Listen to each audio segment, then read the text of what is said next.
Chapter 7, the Book of Boba Fett. It happened. It was an episode. How'd you all feel?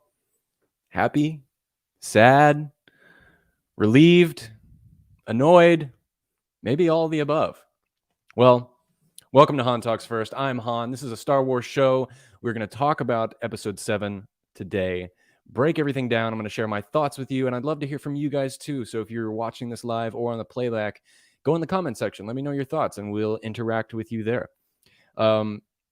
It was an episode, so let's jump into it.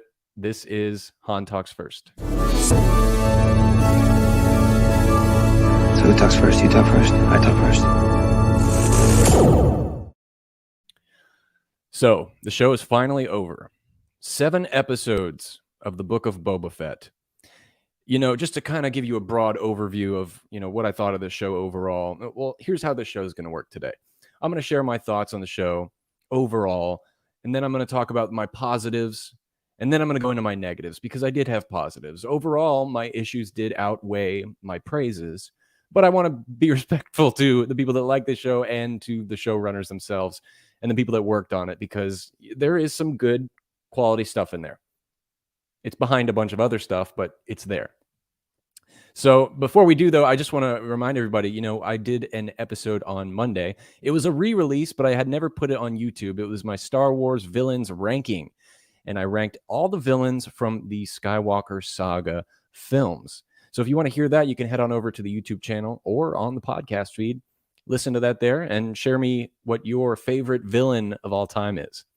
And I'm going to start doing a little bit more of the audio podcast released on YouTube. So coming up this Monday is actually going to be a new episode called Balance of the Force and What Is It?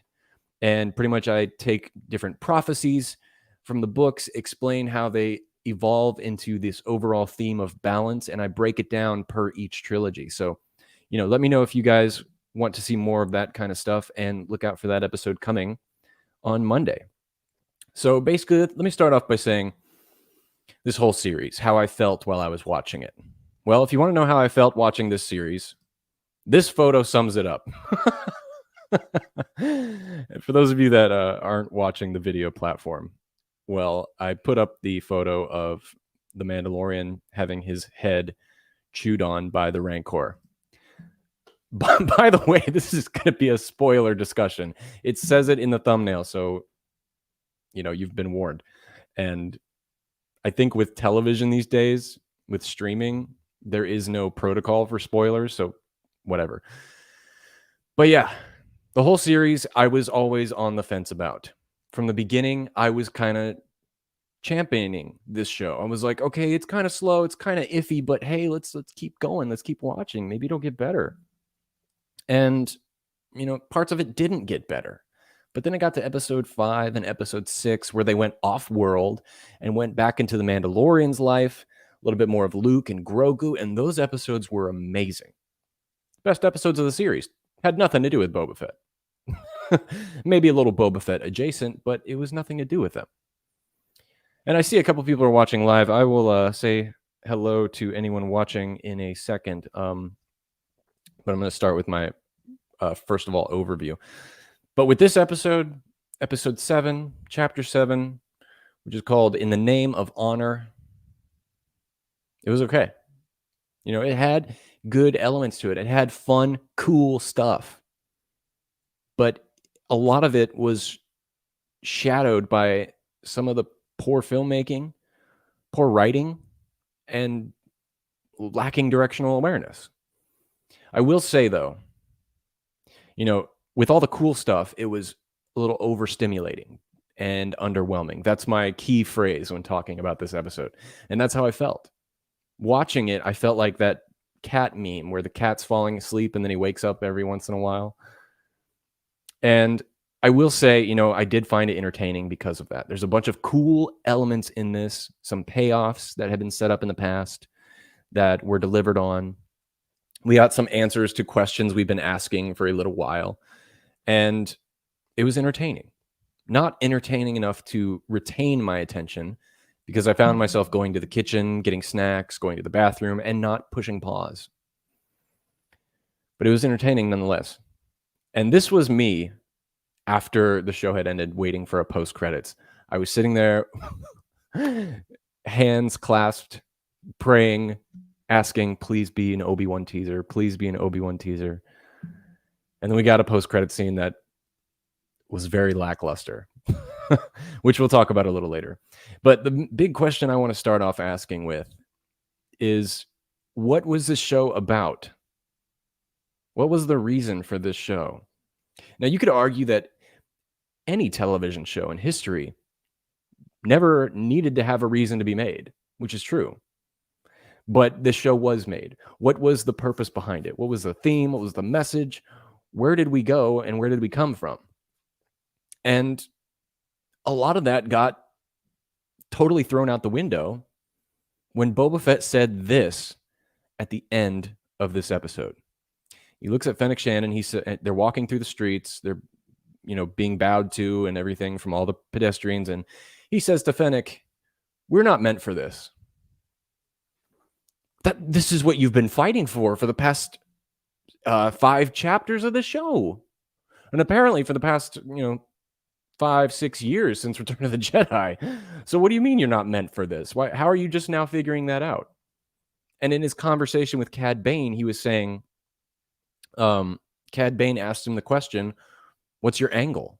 And I was like, thank you, because we have not had that addressed to us yet in this series. What is Boba Fett's angle? What's the reason behind it all? And he just said, I love this city. I love these people. I want to protect it. Okay, cool. We got that answer. Hell yeah. We finally figured out Boba Fett and what his reasons were for all this. And then at the end, he looks at Fennec and he says, "We're not meant for this." Okay, so the past 6 weeks of my life have been just kind of wasted. Not to mention, it was also kind of throwing away the season 2 of The Mandalorian in some aspects, but I'll get into that a little later too. But that's the question I want to ask you guys. What is the point of the show? How did you feel after it was over? What were your thoughts overall? And I understand a lot of people loved this episode. I do. It had good elements. It had cool elements.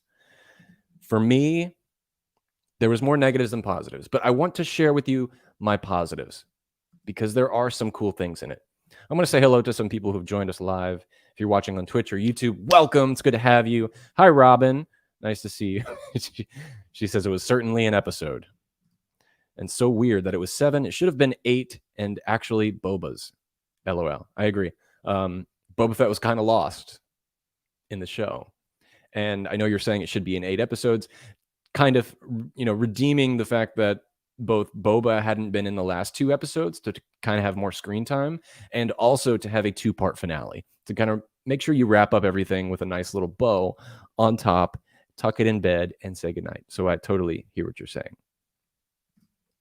Sith Care Bear, what's up, Josh? Good to see you, my friend. I hope you're doing good. Thanks for joining us on this episode. And I see some of you are saying in the chat, Obi-Wan has a release date, and it was announced for May 25th.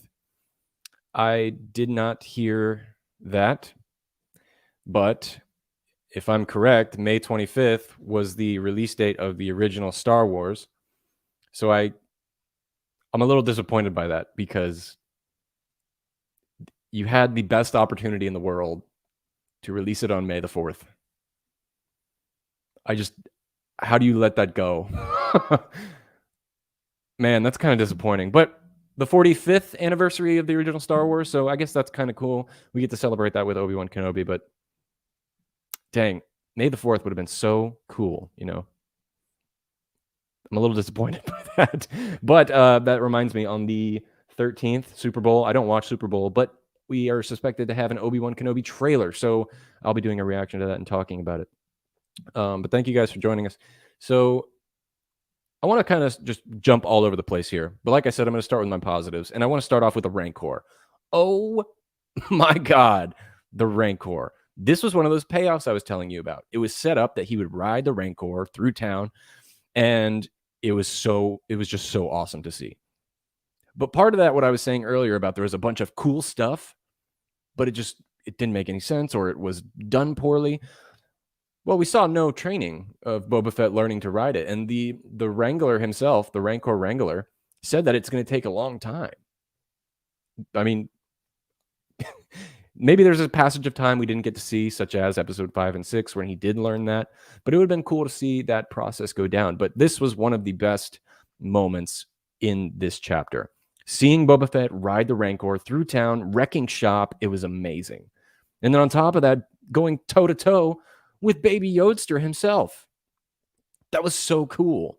And something I didn't think was going to happen, but surprised me and made me pretty happy about it. Baby Yoda used the Force a lot in this episode. You know, he took down one of those droids by undoing the screws, and he put a Rancor to sleep. This little bitty thing put this giant beast to rest, and it was cool. And he's so cute.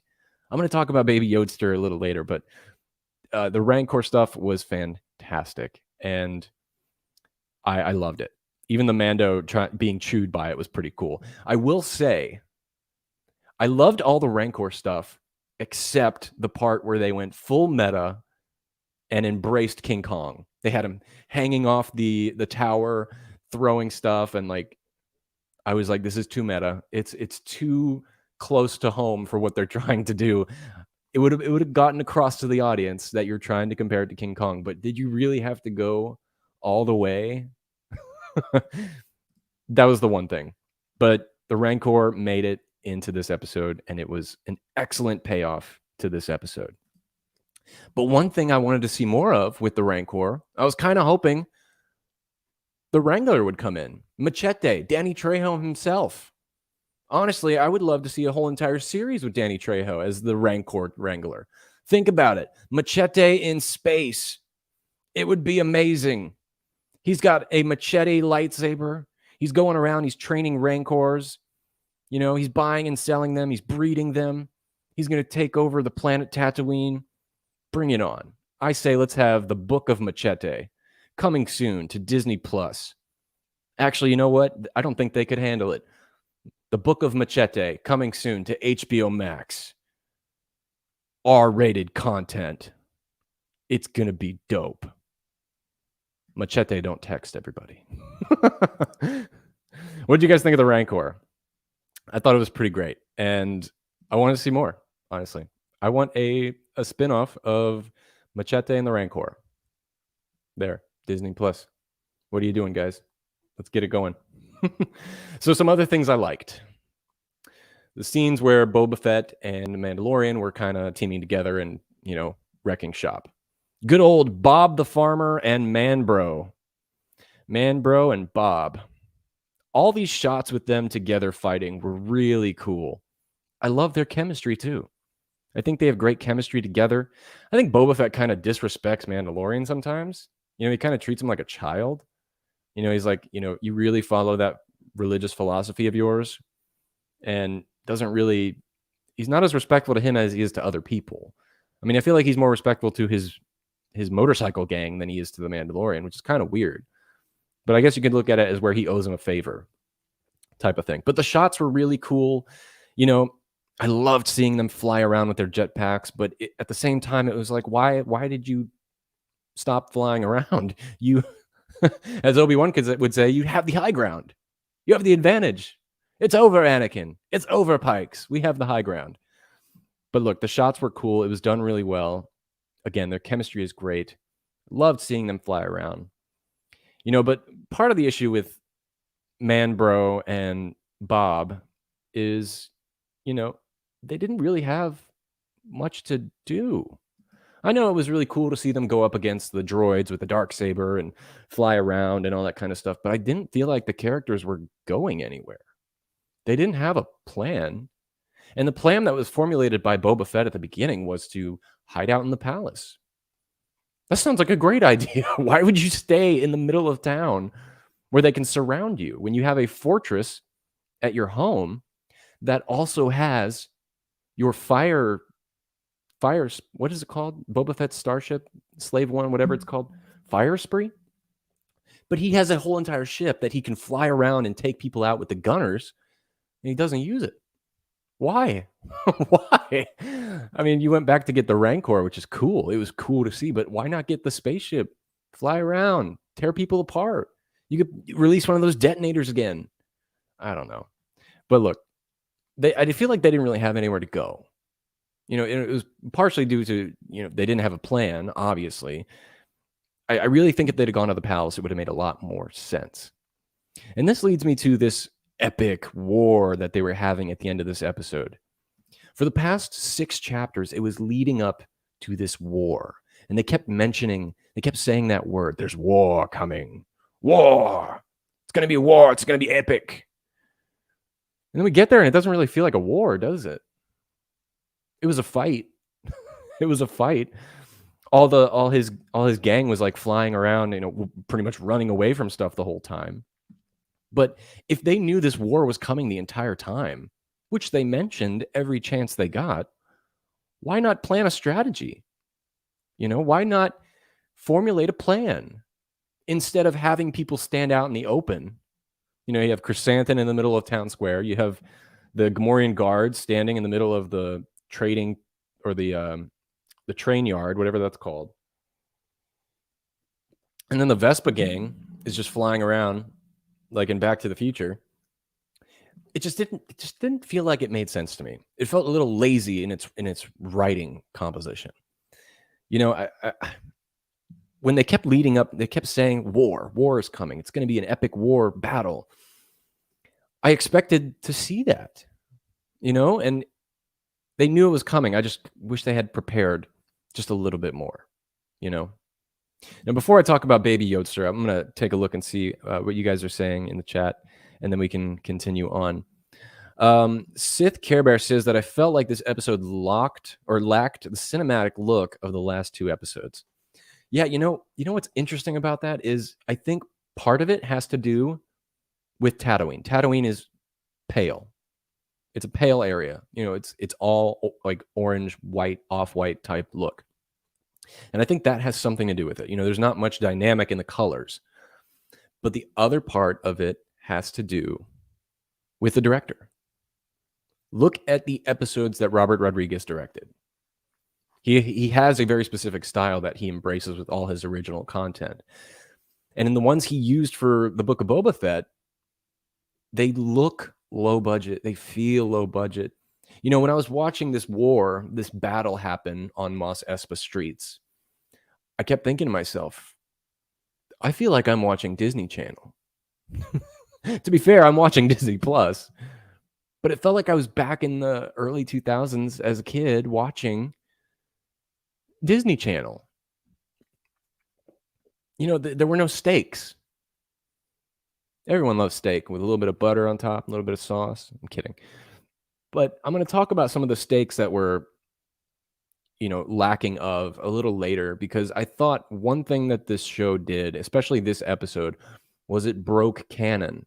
And it broke a bunch of logic and rules that had been established in Star Wars for years already. But yeah, the cinematic look of this episode looked vastly different from the previous 2. I agree with you. The book of everyone but Boba Fett. I love that comment. That's hilarious. Robin said they also didn't do May the 4th because the 25th also falls on a Wednesday. Yeah. I think the 4th was also a Wednesday too, though. Rancor Kong looked pretty good. Yes, Josh, totally. And he also says the whole story was rushed and felt like an afterthought just to use as a vessel for Mando stuff. So yeah, I can see what you're saying. Parts of this did feel rushed, but it also felt like it was dragging on and being stretched out. And some of that has to do with some of the voiceover work. In the opening montage where they're talking about how they are strategized and placed all around town, Fennec Shand narrates the whole thing. Fennec Shand also narrates pretty much everything Boba Fett is thinking in this episode. And a lot of it is like exposition dialogue that I think didn't need to be there. And don't get me started on that guy, that tailhead guy. Gosh, he was so annoying. You could cut out all of his stuff. The episode would still be fine. But yeah, the whole story did feel rushed, but it also felt stretched out. It's weird to kind of, compare that. The Kong part was definitely heavy-handed. Yeah, I think so. Josh also says, what a waste of Cad Bane. I'm going to talk about Cad Bane because I have some thoughts too. But let me talk about Baby Yoda real quick because I loved everything with Baby Yoda. I don't think they can do something with Baby Yoda that I won't enjoy because the thing is so cute. But he came back, obviously. We found out that he chose, instead of the lightsaber that was previously owned by Yoda, he decides to grab his chainmail, his little short, and go back and see Mando. And a lot of people guessed this. You know, a lot of people did. I personally was hoping that Baby Yoda was going to take the lightsaber.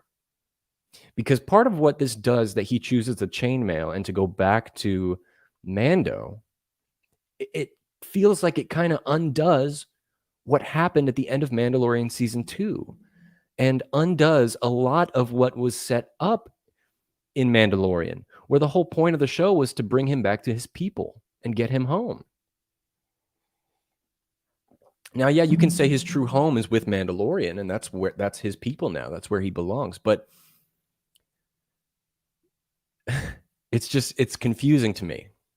You know, I feel like it just undoes season 2 because now we're going into season 3, and there's nothing remaining for Mandalorian to do about this situation with Baby Yoda. And I also feel like it would have been better for Luke as well to keep him there and train him as a student. And then you can address all of this Baby Yoda stuff in season 3 of The Mandalorian, which I honestly think should have been reserved for. Because let's face it, this book of Boba Fett, those chapters that they were in, it was The Mandalorian season 3. You know, another great part about Baby Yoda was, of course, the ending shot. And I loved it. This should have been the post-credit scene. And the reason why it should have been the post-credit scene is because it's like, hey, the next series with Baby Yoda is Mandalorian. So they're shooting off into the next adventures. That should have been the post-credit. But when he was banging on the glass, telling him to go into like hyperspeed or whatever, I loved it. It was so cute. The little damn thing is so freaking adorable. I just want to put it in my pocket and go everywhere with it. And then, of course, Baby Yoda, one of the great moments was him putting the Rancor to sleep. Look, Grogu is a powerful MFer, okay? Don't sleep on Grogu. Not like the Rancor. The Rancor slept on Grogu, and look what happened. But look, Grogu is the future of Star Wars on Disney+. I mean, for one, from a business point of view, he's a cash cow. He makes them so much money. And then in another, people love him. He's fascinating. He's mysterious. And we're at a point where we get to see this character at such a young age, and we get to grow with him. And that's gonna impact a lot of people. You know, a lot of people love this little green baby. When he jumped into Mando's arms when they first met, I was not gonna lie, I got a little choked up. He's so cute. And you know, Baby Yoda was great. He wasn't my favorite part of this episode. He was for the past episode, but my favorite part of this episode was actually Cad Bane. And I know that sounds a little weird to say because, of course, he met his ultimate demise in this chapter and didn't have much to do. It was kind of lackluster. But the reason why Cad Bane was my favorite part of this chapter was because he was done so well. He was done so well. The makeup, the prosthetics, the acting, whoever's controlling him robotically on the side, the voice, it was performed well. And that's what I'll say. You know, there's still a lot of pushback from people that he doesn't look exactly like the Clone Wars version of himself. And I was having a conversation with my friend Joe, who I've had on the show before, if you guys remember. And I was asking him his thoughts on this, and he was telling me, you know, you can't really judge it like that, you know, based on the animated version, because you're adapting a hyper stylized, abstract version of something and making it reality. And a great example to compare that to is Obi-Wan Kenobi. Look at Obi-Wan Kenobi in the Clone Wars. Looks nothing like Ewan McGregor in the prequel movies. Count Dooku, who is also voiced by the voice of Cad Bane. Count Dooku looks absolutely nothing like Count Dooku in the show or Christopher Lee. It's a hyper stylized version of something. So it's going to look different. It has to, because it's a completely different medium. So I think we can let that go to rest. He doesn't look exactly like the animated version, but he still looks great, guys. And just him speaking is fantastic. I loved how they portrayed this character. Now, I will say there were issues I had. Okay. It wasn't all just gumdrops and rainbows. Cad Bane dying. Look, I am 100,000% okay if you want to kill off Cad Bane. I'm down for it. Do it. It's totally fine. And I think the way it was done was just, I thought it was poetic. I thought it worked. But the dude is in this show for less than 5 minutes. It may even be less than 4 minutes. He's barely in the show. And he was set up at the end of this chapter to be the final boss battle, the epic fight, the final showdown between Boba and his arch enemy, Cad Bane. And I don't think that works. It didn't have as big of an impact as it should have, or as much as they probably wanted it to. Cad Bane should have been introduced way earlier in this show, or at least teased a little bit more, or acting as a character in the background, pulling some strings behind certain machinations. He's a great character. He came in at the end of the last episode and made a huge splash with the fan base and with the series. It was like, whoa, where are they going now? And then the next episode, he comes in and he pretty much says, I'm going to go. He tells the mayor, I'm going to go see Boba Fett and I have something that will leverage him to negotiate.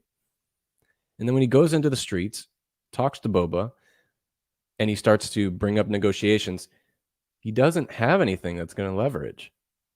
He brought up the fact that the Pikes were the ones that killed the Tuskens, but he made it seem like he was going to have something deep-rooted on Boba Fett that was going to really get in his feels, but it didn't happen. And then, of course, they have the showdown. It was a really quick gunsling, and then Boba Fett stabs Cad Bane. Now, another question I have is, where the hell did Boba Fett get the staff? Where did he get it? It was not on his person. Unless it's like one of those retractable sticks, but it's not. It's made from wood. And that's what I was thinking once he pulled it out and whacked him with it. I was like, where the hell did this come from? Did you pull it out of your ass? Your Boba ass? Or your Boba feet? I don't know. Whatever. Again, I still think it could have worked. It was just done poorly. I don't know. I think Cad Bane should have been established as a bigger threat. He should have been introduced earlier. That's where I'm going with this. And along with him, the Pikes. The Pikes should have come in earlier too. We should have seen them threatening Boba Fett way earlier, but we didn't. They came in at episode 4. And I was like, why? Why are you doing this? And they didn't actually make moves until episode 6. So last week when they bombed the casino place. I don't want this to be a continuing thing to happen in these shows and the movies where they introduce this character and then he's done. It's just a cameo. It's the same stunt they've been pulling over and over and over.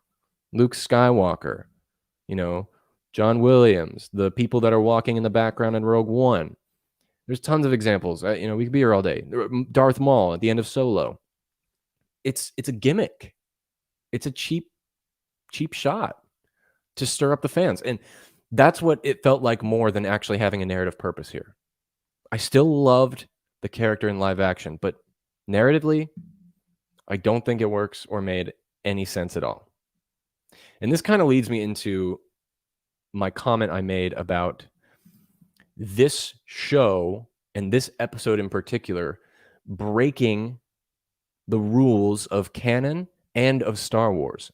And logically, it kind of resets logic in Star Wars. And the best way for me to explain that is by the fact that no one can die. No one can die in this show. They've established that. When Boba Fett revived Fennec Shan was the first example of that, and I spoke on that when I did that review. But he brings him into the mod shop, and we get to meet that musician guy. I can't remember his name. And he fixes up Fennec, replaces her with body modifications, and then she's good. She's good. It's all good. Now, you can defend that. I was okay with doing it one time. But then they do it again. They do it again in this episode by, of course, the post-credit scene, Cobb Vanth. Now, he wasn't in a body mod chamber, but he got put in the bathtub tank. Again, can't die. No one can die in this universe. I could go on. Chrysanthemum. He was shot 30 times, and that was just in his ass. Overall, he probably got shot 60 times. But 30 shots he took to the butt. Yeah, you can actually see it if you pause it in the right moment. Chrysanthemum got shot in the booty. But he doesn't die. That dude should have been gone, long gone. And then you have what? 80 to 100 Pikes Marines firing at the Vespa squad and Fennec and Boba, Mando, etc. The heroes are out in the open. And no one gets hurt except Chrysanthemum, shot in the ass. But no one gets hurt. There's no casualties at all. Are you serious? How? Everyone was out in the open the whole time. No one can die. No one can die. Now, getting into this body modification stuff and the bathtub pod, all this stuff, it's breaking the rules of Star Wars. You know, look at Luke Skywalker when he got his hand chopped off and he went to go get a mechanical hand in replacement of that. That was significant because he was losing a limb. You know, there's this thing in Star Wars where, you know, the Force is we contract it and we release it through our limbs. So fingertips, feet, our head, obviously, maybe some other appendages. Huh? But that's how we access the Force and how we bring it through our bodies is through our limbs. So when Luke loses that, he loses a bit of his Force connectivity, which is a big thing. And then Anakin, of course, having a similar situation. But when you start giving body modifications like this to tons of other characters, it most importantly lessens the value and the character of Darth Vader.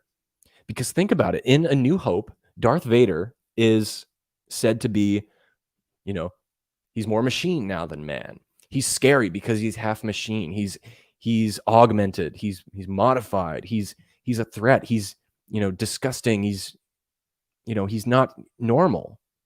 And that is a definitive characteristic of Darth Vader.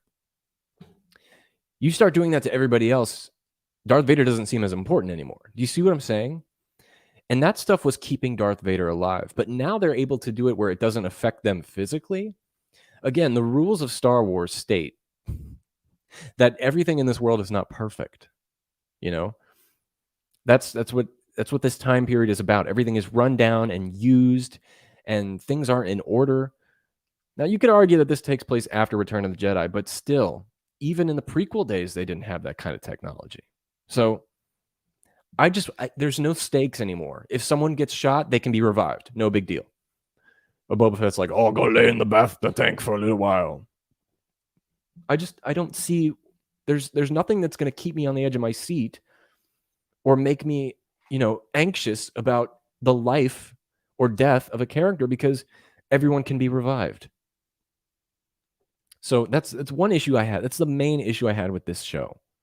No one can die, you know, because there's just no point. Now we'll talk about Cobb Vanth in a second. I'm going to take a look and see what you guys are saying in the comments, and then we'll talk about Cobb Vanth because I have some thoughts on this post-credit scene. Again, guys, if you're watching this live, I see, you know, there's some more of you on Twitch and YouTube. Go in the comments. Let me know what you thought, and I'll be happy to share them here or talk to you about it. Sith Care Bear says Robert Rodriguez should be allowed to do Star Wars again. Oh, thank you for bringing that up. Look, I was so beyond excited to learn Robert Rodriguez was going to start making Star Wars. He's got to be one of my favorite filmmakers. I think he's really talented and he's really good at what he does. And he's one of the only filmmakers out there who knows how to turn in a project under budget. He's a smart guy, and I think he's really talented. But I agree. I don't think Robert Rodriguez knows how to do Star Wars. He was good for that one episode in The Mandalorian, the Boba Fett episode. But then he comes on to the role of executive producer of this show and leading it creatively. It doesn't work. It just doesn't work. I don't know if it had to do with the storytelling or his directing choices or the fact that he loves playing in that low budget field. Because there were some shots in this episode too that were kind of McClunky. But I kind of agree with you, Sith Care Bear. Creatively, I don't think he should lead the ship anymore. And that hurts for me to say because I'm a massive Robert Rodriguez fan. Josh says it was not on the level of Mando and the Marvel shows production-wise. I would partially agree with you, but I also don't think that some of the Marvel shows have a good production value either. Now, that's kind of unfair because it's television, so there is less production value. But aside from episode 5 and 6, I agree with that notion. Josh also says it made Luke's cameo in Mando a cheap gimmick. Exactly. That's exactly what I'm trying to say. You know, it's kind of that Cad Bane thing over and over. You know, having Luke show up was a huge moment. He was going to take Grogu away and train him, help him discover who he is and learn the Force. And that's what we were leading up to for 2 seasons, for 2 whole years of the show. And then he gets him. And then what? A month or 2 later, it's like, you can go home to daddy. You made a choice. Well, then what were we doing? What were we doing for the past 2 years since 2018 when that show came out? I don't know. It's whatever, you know. I'm sorry. 30 butt shots. You like that? He did get shot in the butt. You can see it in the Thundercats. Thank you. That is the musician's name. Where is his picture? Here we go. Thundercats. That's the band that this guy's in. He makes that song. I don't know what it's called, but Thundercat. Thank you. That's the name. Also,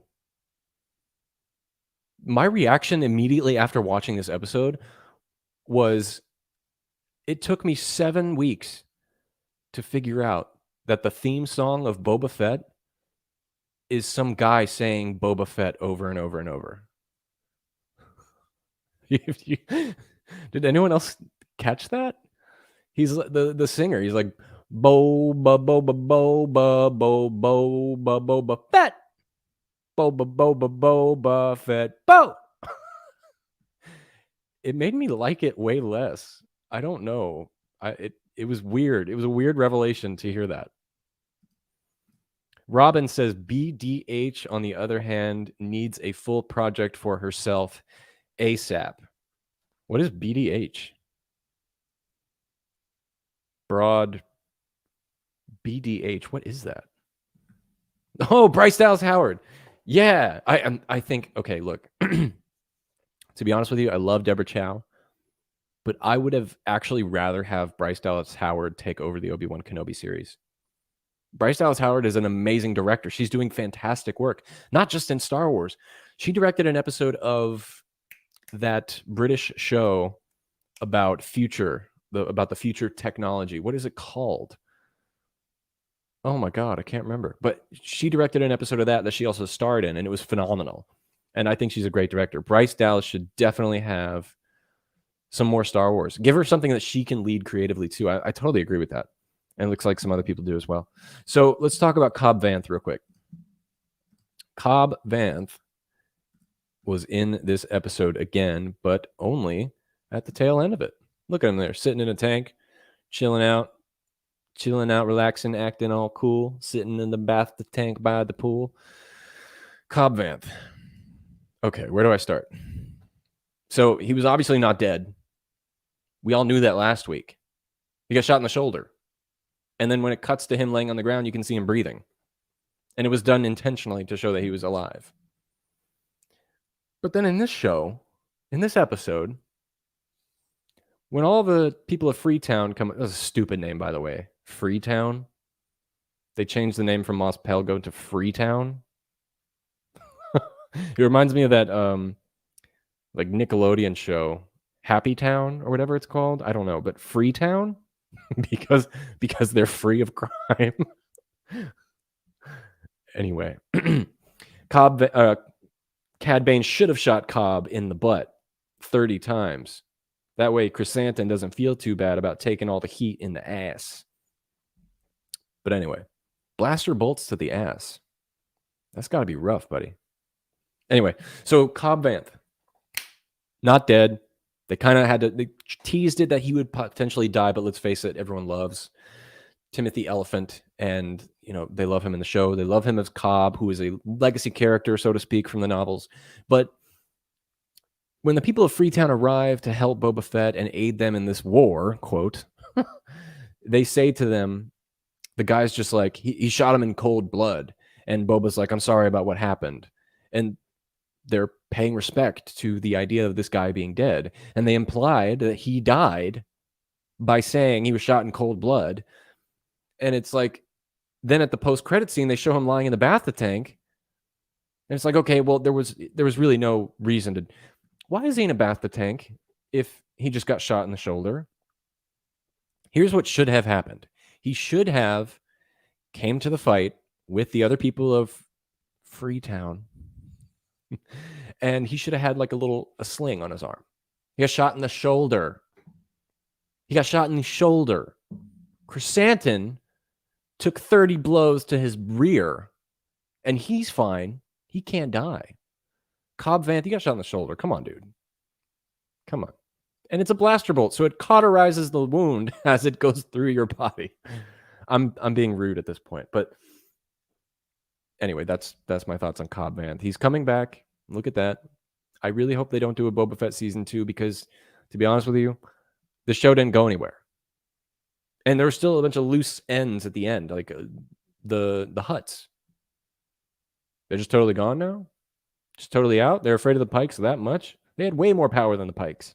They had way more jurisdiction than the Pikes. They actually allowed the Pikes to run spice through the city. So why are they on the opposite side of them? I don't understand. And then also all the other factions of gangs in the Mos Espa, instead of remaining neutral when the war came to town, they actually joined the Pikes. So one, they lied about what they did. And then at the end, they're apparently all happy-go-lucky again. I don't think so. That doesn't make sense to me. They're not adversaries right now. Okay? I don't know. What else do we got? Fennec, again, had nothing to do. Yeah, she took out the mayor, which was really cool. But we needed more Fennec Shand, I thought. The droids, the little droid machines with the gunners on them that took out the townspeople. If they have bubble shields, and you said in dialogue that our weapons are no match for them, then why do you continue to shoot them? It was frustrating. It was frustrating to watch, And these things have the worst aim ever because all of those town folk should have died again.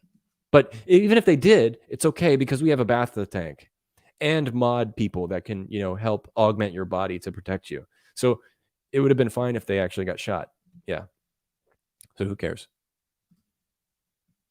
And then I'm just going to put up this photo of Baby Yoda and Mando flying because I like this shot. Anyway, those are my thoughts on this chapter. Again, I was being a little rude at times. I tried to share positives, but I thought it could have been a lot better. Do I want a season 2? No. I'm not interested. And who knows? But I'm going to take one last look at the chat here and see. Thank you. Thank you, Josh and McFly, for saying Black Mirror. That was the name of the show that I was thinking of that Bryce directed. Thank you so much. Robin says they kind of make fun of it because it's like we're a free town. Free town sounds like lazy town. Lazy town. That's what I was thinking of. Lazy town. But yeah, if you guys are watching this on the playback or on the podcast audio platforms such as Spotify, Apple, Overcast, Stitcher, etc., for one, subscribe, hit the like button, rate and review, leave a comment. You can do comments now on Spotify. So let me know what you guys think of Boba Fett as a whole and this chapter. And let's have a conversation about it too. I'm doing more community posts where you can interact with me a little bit better. They're doing pretty well, surprisingly. I get more comments on the community posts than on my videos, which is kind of weird, but anyway. And don't forget to subscribe on the audio platforms as well, because there's way more episodes there where you can come and check that out. Again, on Monday, we're doing a new episode called Balance of the Force and What Is It? What is balance? Breaking that down from different point of views and throughout all the different trilogies. So there's that. That's the show today, guys. Boba Fett's over. I'm also kind of relieved that we get to move on and start doing the regular podcast again, where we talk about other things in Star Wars and not just Boba Fett. So I'm looking forward to it. Again, let me know your thoughts in the comments. I look forward to seeing you guys again. And now, somehow, some way, somewhere this week, may the Force be with you. So who talks first? You talk first? I talk first.